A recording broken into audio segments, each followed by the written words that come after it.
Soyons saints, en partenariat avec Magnificat.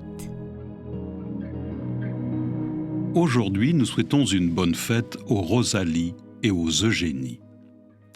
La bienheureuse Eugénie Smet est née à Lille en 1825.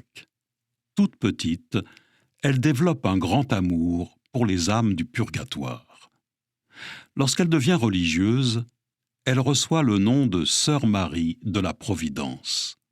Cela répond à ce désir profond qu'elle résume ainsi 10 ans plus tard, après la fête de la Toussaint: donner à la Providence les âmes du purgatoire qu'elle voudrait tant faire entrer au ciel.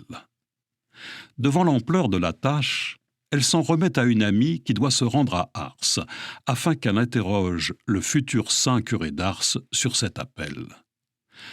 Celui-ci répond ainsi: « Dites-lui qu'elle établira un ordre pour les âmes du purgatoire quand elle le voudra. » Eugénie fonde en 1856 la Société des auxiliatrices du purgatoire.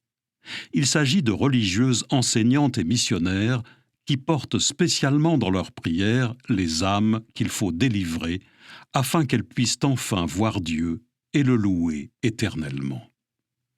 Elle rencontre bien des épreuves dans lesquelles elle reçoit le soutien du saint prêtre d'Ars, qui prie pour elle et lui dit notamment: « Les croix que vous avez sont des fleurs qui bientôt donneront leurs fruits. Cette communauté ne peut manquer de réussir. Si Dieu est pour vous, qui sera contre vous? Une maison qui s'élève sur la croix ne craindra plus l'orage ni la pluie.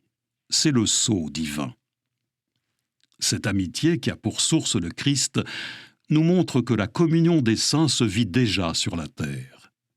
Elle est d'autant plus touchante qu'ils ne se rencontreront jamais. Aujourd'hui, nous pouvons prier pour les âmes qui attendent nos prières pour être délivrées et vivre enfin dans la joie éternelle, et particulièrement pour les âmes de nos familles.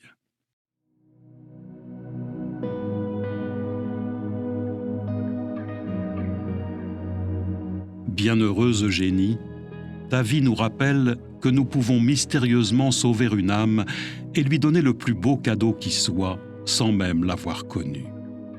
Aide-nous à prendre la résolution de prier chaque jour pour les âmes du purgatoire.